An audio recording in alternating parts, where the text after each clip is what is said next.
예수님의 부활, 보지 않고도 믿는 은혜라고 하는 제목을 가지고 한번 말씀을 살펴보도록 하겠습니다. 예수님께서 십자가에서 내려지시고 아리마대 사람 요셉 그리고 니고데모에 의해서 장사 지내집니다. 예수님께서 요셉이 한 번도 사용하지 않은 그 무덤을 사용하셨죠. 그 무덤에 장사할 때 멀리서 지켜보고 있었던 여인들이 있었죠. 그 여인들이 아주 이른 아침에 주님이 묻혔던 그곳으로 가게 되는데, 그 전에 이스라엘에 있는 어느 누구도 예수님께서 부활하실 거다라는 생각을 한 사람은 없었습니다.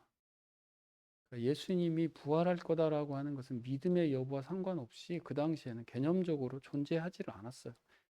하루살이한테 내일 만나자 그러면 알겠습니까? 그 부활에 대한 개념 자체가 없었던 그 사람들, 제자들, 그렇게 얘기했어도 제자들은 실제적으로 자기 것으로 받아들이지도 않았고 믿지도 않았죠. 그 다음에 이 가까이 있었던 여인들 마찬가지죠. 유대 지도자들 마찬가지잖아요. 여러분, 유대 지도자들이 예수님이 부활할 거라고 했으면 예수님을 그렇게 죽이려고 했겠습니까? 뭐 죽여봐야 다시 살아나는데 왜 죽이겠어요? 우리 이번에 일본 단기 선교 갔을 때 순교지 방문했었잖아요. 그 목재수에 숨어 있던 그 동쪽으로 그렇게 예수의 신앙을 끝까지 지키는데 그 박해하는 무리들이 그냥 잡히면 죽이니까. 그래서 숨어 산속으로 숲속으로 숨어서 동쪽 끝까지 왔던 곳이 그 센다이 지역인데, 거기서 목재소에 숨어 있다가 120명이 발각이 돼서 다 목이 잘려서 죽었단 말이에요. 그 죽은 그 사람들을 30명씩 무덤 속에 묻어두고 그 위에 이 사람들이 혹시 부활할지도 모른다 그래서 돌을 엄청나게 위에다 쌓아놨다는 거 아니에요. 그러니까 불신자들이 더 믿음이 좋은 거예요. 그 당시에는 사실은. 이 당시에는 모두가 다 부활, 허무맹랑하게 여겼던 거죠. 우리가 8절까지 읽었는데 9절에 보면 뭐라고 돼 있어요? 그들은 성경에 그가 죽은 자 가운데서 다시 살아나야 하리라 하신 말씀을 아직 몰랐대. 아직 알 수 없는. 그러니까 전혀 여기서 이 이스라엘 사람들이 얘기하는 안다라고 하는 개념은 그냥 지식적인 알미 아니라 총체적으로 그것을 자기 것으로 받아들이는 것을 안다라고 이렇게 얘기하는데, 그래서 모든 사람들에게 예수님의 부활은 아주 허무맹랑했었다. 예수님께서 돌아가시고 학자들에 따라서는 뭐 36시간이라고도 하고 또 뭐 이렇게 이른 아침 시간을 보니까, 왜냐하면 금요일 오후 3시에 돌아가셨잖아요. 그리고 주일 이른 새벽 시간에 주님께서 이제 여인들이 갔을 땐 이미 부활하신 상태였기 때문에 그것을 이제 예수님이 부활하신 그 장면을 목격한 사람은 없어요. 그것은 성경에 나오지 않아요. 갔을 때 무덤이 비어 있었고 천사들이 그렇게 증거를 했었고 마가복음에서는 한 청년이 그렇게 이제 증언을 했던 것이죠. 그래서 안식 후 첫날 일찍이 아직 어두울 때 막달라 마리아가 무덤에 와서 다른 여인들 같이 갔었던 것으로 보면 되는데, 요한복음에서 이렇게 표현하고 있어요. 돌이 무덤에서 옮겨진 것을 보고, 갈 때는 어떻게 했어요? 마가, 마태, 누가에서는 어떡하지? 그 돌을 어떻게 누가 옮겨주지? 이런 염려를 가지고 갔었는데 이미 돌이 옮겨진 것을 보고 얼른 돌아가서 시몬 베드로와 예수를 사랑하시던 그 다른 제자가 요한이에요. 아까 우리 영상에 보면 젊은 사람 하나 보이죠? 그게 이제 요한인데, 그 제자에게 가서 얘기를 하는 거죠. 사람들이 주님을 무덤에서 가져다가 어디다 뒀다. 부활의 개념이 아니죠. 예수님의 시신이 지금 도둑 맞은 거예요.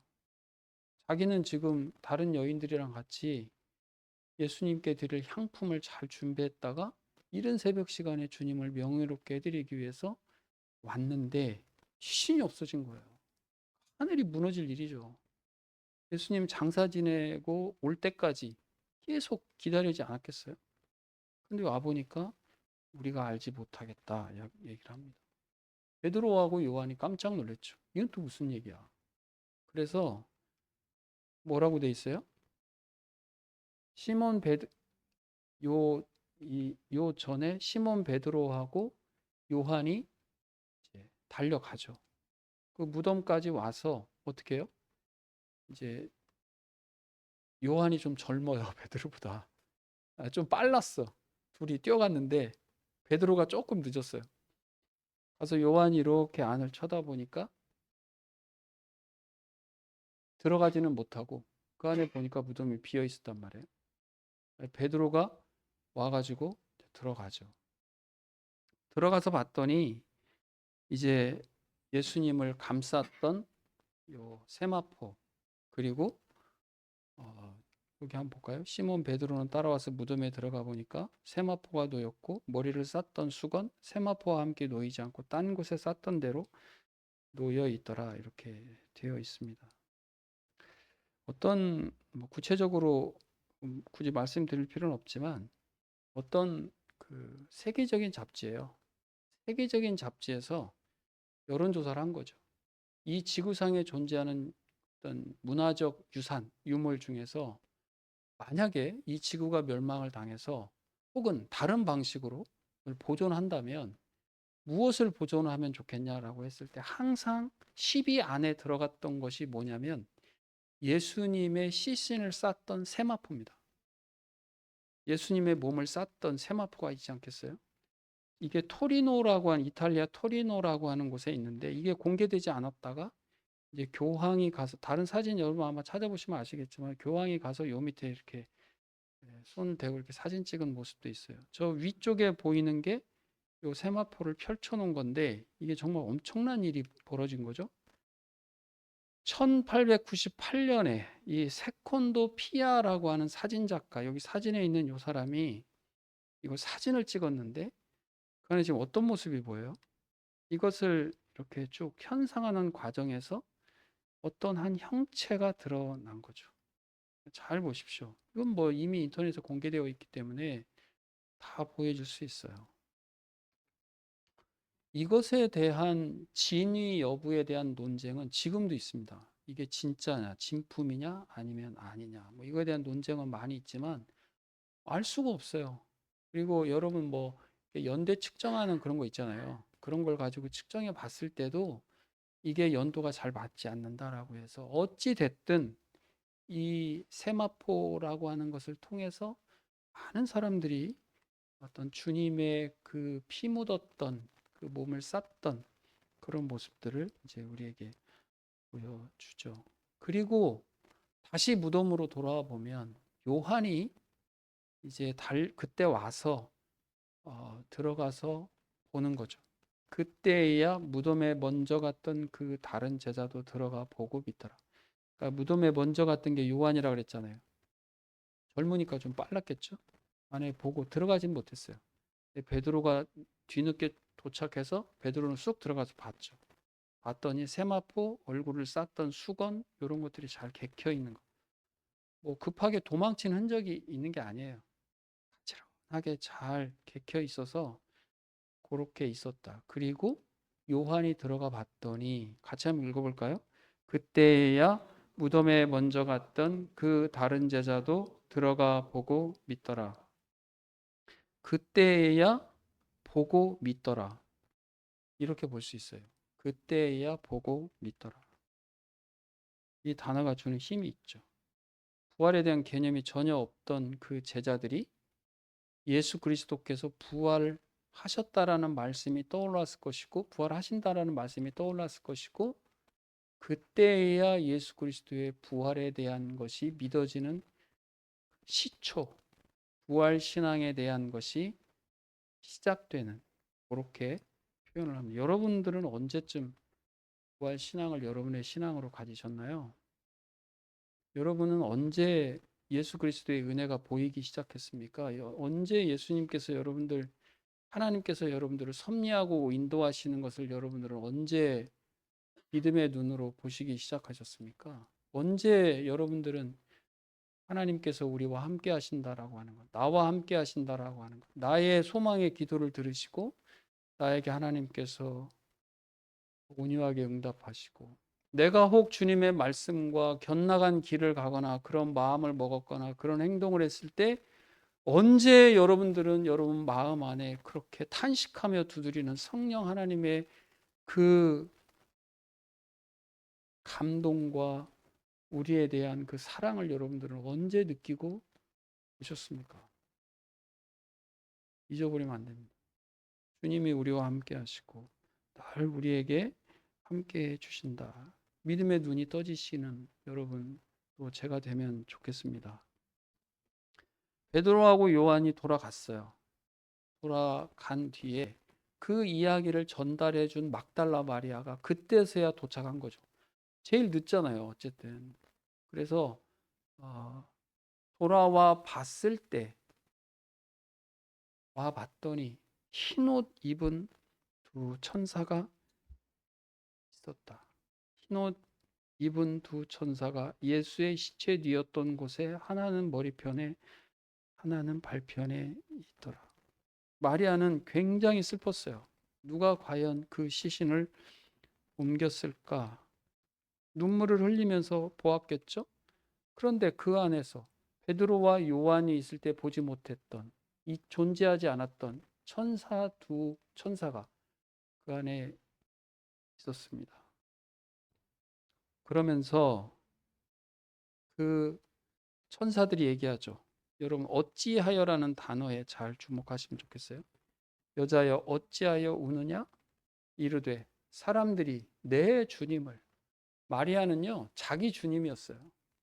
어제도 누구랑 대화하면서 하나님께서 그제군요. 하나님께서 나만 사랑하시는 것. 그러니까 모든 사람을 다 사랑하시는데 1대1로 나만 사랑하시는 것 같다. 그 나만 사랑하는 그 사랑이 모든 사람들에게도 다 동일하게 적용되는 그 사랑. 그때가 진짜 은혜 받고 있다라는 표시예요. 주님 정말 나만 사랑하시는 것 같아. 다른 사람들도 좀 신경 쓰셔야 될 텐데 그건 여러분들이 신경 쓰실 게 아니고요. 하나님께서 다 알아서 하세요. 정말 나만 사랑하는 것 같다. 내 주님인 것 같다. 내 하나님인 것 같다라고 하는 내 주님을 옮겨다가 어디에 두었는지 내가 잘 모르겠다. 너무 슬프다. 너무 속상하다. 울고 있었잖아요. 네, 정말 깊은 슬픔 가운데 울고 있었다. 이 마리아의 관심은 주님이 어디 계시나요? 주님이. 난 주님을 빨리 만나야 되겠다는 거죠. 앞에 있었던 베드로와 요한에게 보여주지 않았던 천사를 하나님께서 보여주신 이유는 각 사람마다 다 다르게 주님께서 역사하시기 때문에 그렇습니다. 그 사람들이 이제 보면서 그 팩트 중심으로 믿게 되었지만 이 여인에게는 위로가 필요했기 때문에 하나님께서는 그렇게 하신 거죠. 이 아주 신비로운 상황들을 겪으면서 여인이 굉장히 속상해하고 있을 때 어떤 사람이 곁에 있는 것을 느낍니다. 그리고 동산지기인 줄 알았어요. 예수께서 이르시되 여자여 어찌하여 울며 누구를 찾느냐 하시니 마리아는 그가 동산지기인 줄 알고 이르되 주여 당신이 옮겼거든 어디 두었는지 내게 이르소서 그리하면 내가 가져가리이다. 원수의 수괴로 로마 정권에 의해서 사형 극형을 당한 그 시신을 내가 어떠한 내 개인적인 손해를 받는다 하더라도 나는 그 시신을 끝까지 지키겠노라. 다짐이 나오는 거죠. 그 시신 어디 있느냐? 내가 가져가겠다. 내가 최선을 다해서 그 시신을 어떻게 보면 이제 명예롭게 하겠다. 그렇게 얘기하는 거죠. 주님이 거기서 부르잖아요. 마리아야. 그런 시도 있잖아요. 그의 이름을 불러 주었을 때 나에게로 와서 뭐 꽃이 되었다 그런 건가요? 마리아야라고 불러줄 때 마리아가 그 음성을 듣고 예수님인 줄 깨달았어요. 그리고 주님을 붙잡으려고 얼마나 감사했겠어요.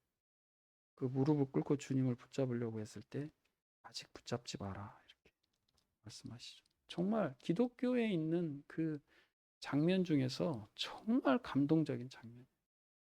그 동산지기처럼 얼마나 겸손한 주님이십니까, 사실?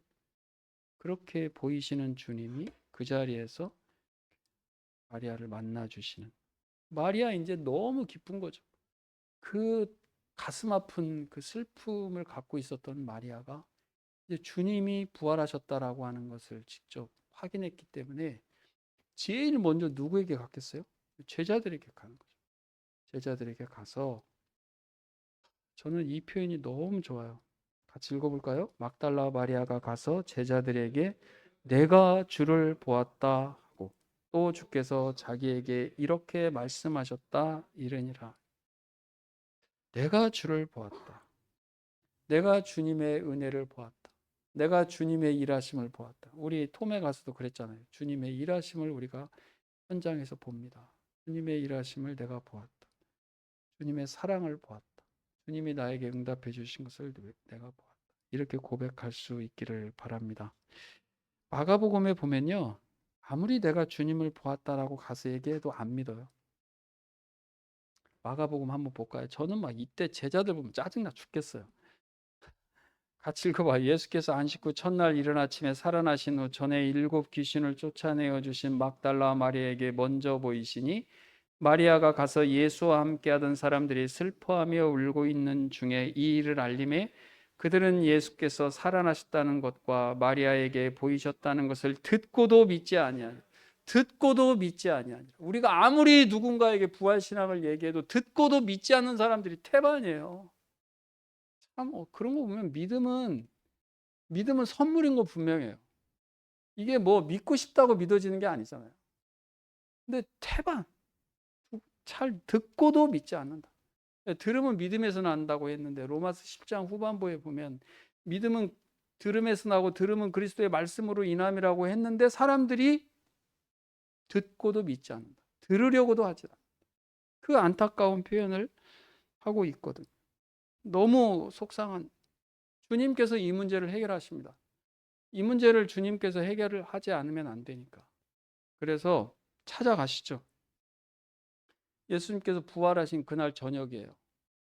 다 제자들이 모여 있고 이미 예수님께서 그 제자들이 다 모여 있는 곳을 찾아가시기 직전에 무슨 일이 있었냐면 엠마오로 가는 두 제자를 주님이 만나셨고 이 두 제자가 주님인 것을 깨닫고 엠마오로 가던 길을 돌려서 다시 제자들에게 와서 있는 그 상태였어요. 그 자리에 예수님이 들어가신 거죠. 그런데 사람들 어떻게 했어요? 너무 무서워가지고 꽁꽁 문 닫고 숨어 있었단 말이에요. 이날 곧 안식 후 첫날 저녁 때에 제자들이 유대인들을 두려워하여 모인 곳의 문들을 닫았더니 예수께서 오사 가운데 서서 이르시되 너희에게 평강이 있을지어다. 이 말씀을 하시고 손과 옆구리를 보이시니 제자들을 주를 보고 기뻐하더라. 여기 요한복음 20장에 보면 이렇게 바로 보고 기뻐했다라고 얘기하는데 제자들이 그렇게 호락호락하지 않아요. 제자들은 정말 옆에 있었으면 제가 한 소리 했을 것 같은데 누가복음에 보면 이렇게 돼요. 예수께서 이르시되 어찌하여 두려워하며 어찌하여 마음에 의심이 일어나느냐. 제가 지금 무슨 말씀을 전하려는지 알겠죠? 보여주고 기뻐했다고 요한복음에서는 바로 나왔지만 미안한 얘기지만 그 사이가 있다니까요. 그 사이에 주님께서 나타났을 때 이 사람들은 뭐야? 두려워했단 말이에요. 그리고 의심까지 한 거지. 귀신인가? 내 손과 발을 보고 나인 줄 알라. 또 나를 만져보라. 영은 살과 뼈가 없으되 너는 너희 보는 바와 같이 나는 있느니라. 이 말씀을 하시고 손과 발을 보이시나 그들이 너무 기쁨으로 아직도 믿지 못하고 놀랍게 여길 때 이르시되 여기 무슨 먹을 것이 있느냐 하시니. 그러니까 여기 손과 발을 보이시기 전 제자들의 상태인 거죠. 주님을 영으로 보고 이거 뭐 영인가? 그렇지 않다. 살이 다 있다. 너희들 밥 먹고 있었지? 생선 한 토막 가져와 봐. 거기서 생선을 잡수셨어요. 주님이 부활하신 거예요. 이 땅에 부활하신 거예요. 제자들이 그때서야 기뻐한 거죠. 그러니까 요한복음의 그 행간에 그런 내용이 있는, 식사한 것까지 다 있는 거죠. 원래 그 요한복음 안에. 그리고 예수님께서 거기서 사명을 주십니다. 사명. 같이 읽어볼까요? 너희가 누구의 죄든지 사하면 사하여질 것이요 누구의 죄든지 그대로 두면 그대로 있으리라 하시니라. 굉장히 중요한 말씀입니다. 우리가 누군가에게 그냥 놔두면요, 그냥 놔둬지는 거예요. 근데 누군가에게 내가 예수 그리스도의 복음을 전해서 그 사람이 복음을 접할 수 있도록 도와주는 일, 그거 하라. 예. 누구의 죄든지 다 죄인이니까 그냥 그대로 두면 죄인으로 그냥 가는 거죠. 그런데 그 사람이 주님 앞에 용서받을 수, 우리가 사해 주는 게 아니잖아요. 용서받을 수 있도록 도와주는 거죠. 여러분, 이 일 해야 됩니다. 이 일 해야 되는 거예요, 사실은. 이 사람이 받아들이고 믿고 안 믿고는 그것은 우리 영역이 아니에요. 우리가 할 영역은 복음 전해야 하는 거죠. 그냥 놔둘 겁니까? 그냥 그래 뭐 넌 그 지옥불에 가서 그냥 그렇게 고생해라. 뭐 죽지도 않는 그 영원히 꺼지지도 않는 불 속에 그럴 수 없잖아요. 네. 저도 마찬가지. 저희 가족 중에 다 믿는 건 아닌데 저희 형제들 중에도 생각해 보면 저는 늘 제 머릿속에 뭐 제 어떤 그 저희 누님인데 항상 기도하면요 그 막 형벌 속에 있는 그 큰 어떤 마음이 계속 많이 들었었어요. 지금 이제 이미 돌아가셨지만 예수를 믿고 돌아가시긴 했어요. 너무 안타깝잖아요. 복음 전해야죠. 그래서 믿게 도와줘야죠. 그 교랑 역할을 하라는 거죠. 그러면서 예수님께서 누가복음 24장 44절부터 48절까지 내가 너희와 함께 있을 때에 너희에게 말한 바 모세의 율법 선지자의 글 시편 구약 성경을 말하는 겁니다. 그 모든 것 기록된 것이 이루어져야 한다라고 하는 것이 바로 이거다. 마음을 열어서 성경을 깨닫게 하셨고 이르시되 이같이 그리스도가 같이 읽어볼까요? 고난을 받고 제3일에 죽은 자 가운데서 살아날 것과 또 그의 이름으로 죄사함을 받게 하는 회개가 예루살렘에서 시작하여 모든 족속에게 전파될 것이 기록되었으니 너희는 이 모든 일의 증인이라. 여기 48절까지인데 49절에 보면 그 일을 하기까지 너희 힘으로 못한다. 성령이 임해지면 그 힘으로 할 수 있다. 오순절 성령 강림 사건이 곧 일어나잖아요. 성령이 임해지고 그들은 나가서 그 주님이 부탁하신 그 사명을 감당해낼 수 있는 것이죠. 8일 그 상황이 되고 주님이 가셨는데 디도모라 하는 도마가 그 자리에 없었어요. 그 자리에 없는 게 사실은 조금 아쉬움인데 도마가 없었어요. 나갔다가 들어왔더니 자기가 잠시 자리 비우고 돌아올 때의 분위기가 아니야. 지금 이 분위기가. 그 분위기가 나갈 때 분위기 어떤 분위기였어요? 완전히 두렵고 무섭고 우리 그 예수님을 체포했던 그 체포대들이 언제 우리를 쳐들어 와가지고 우리를 다 잡아다가 우리를 십자가에 또 못 박을지라는 그 두려움 속에 벌벌벌 떨고 있었던 사람들이 갑자기 이게 아닌 거예요. 표정이 완전 달라졌고 이 사람들이 무슨 일이 이 사람들에게 있었나. 아니 도대체 왜 그래? 뭔 일이 있었어? 이렇게 얘기하지 않았겠어요?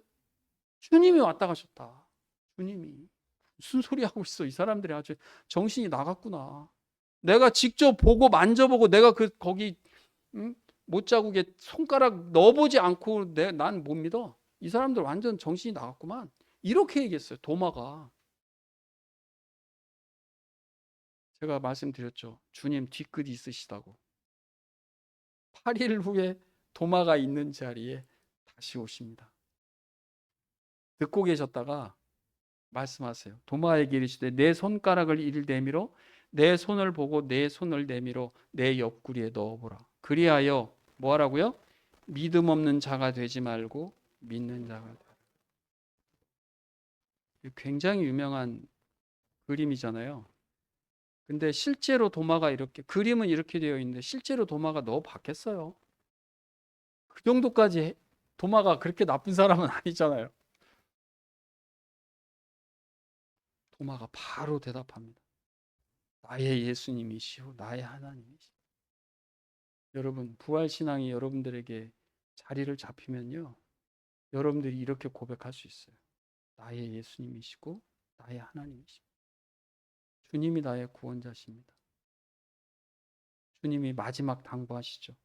같이 읽어볼까요? 너는 나를 본고로 믿느냐? 보지 못하고 믿는 자들은 복되도다. 우리를 위한 말씀이죠. 우리는 예수님을 본 적이 없잖아요. 우리는 말씀을 통해서, 우리에게 가르쳐 주신 교훈을 통해서, 또 성령 하나님의 역사로 우리는 주님을 직접 본 적 없지만 우리는 주님을 믿고 우리가 그런 너희에게 복이 있다라고 하는 그 은혜를 받은 사람들입니다.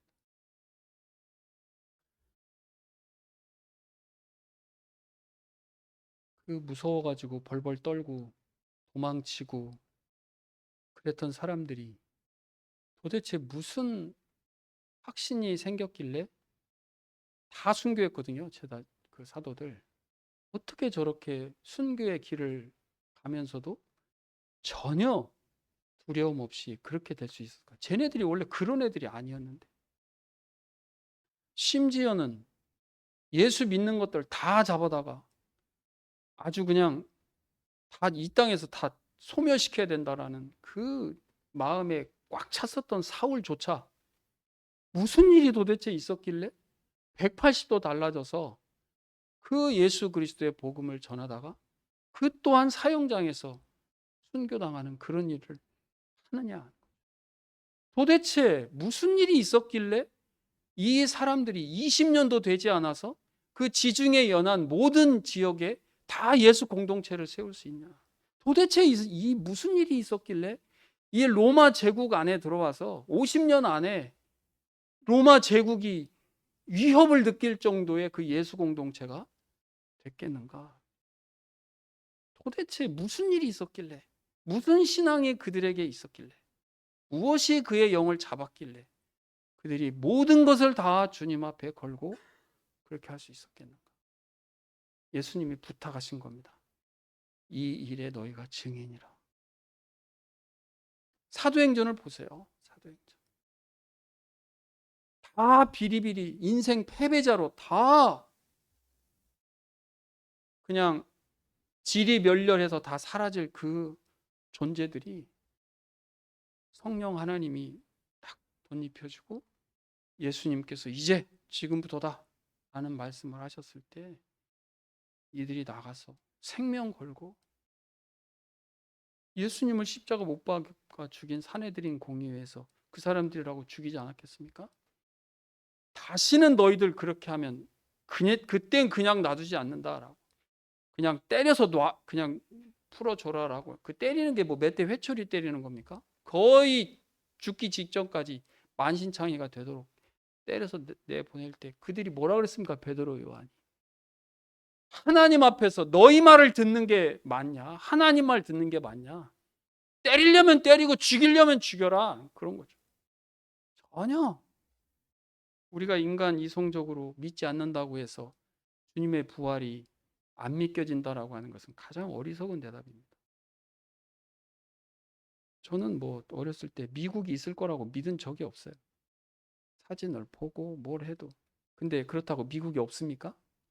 안 믿은 저만 바본 거죠. 예수님의 부활 사실입니다. 고린도전서 15장 앞부분에 뭐라고 돼 있어요? 고린도전서가 성경 중에서 가장 빨리 기록된 성경이에요.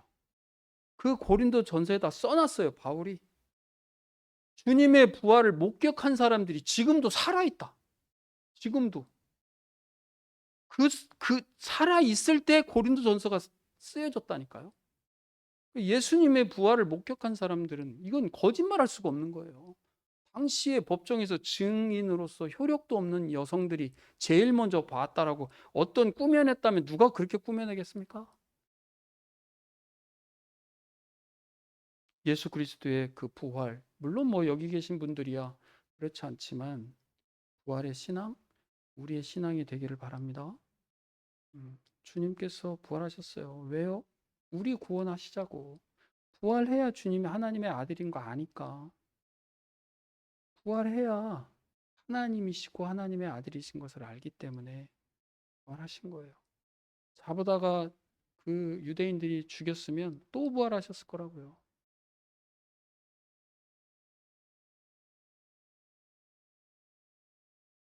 그 부활의 주님을 꼭 마음에 담으시고 우리에게 맡겨준 사명,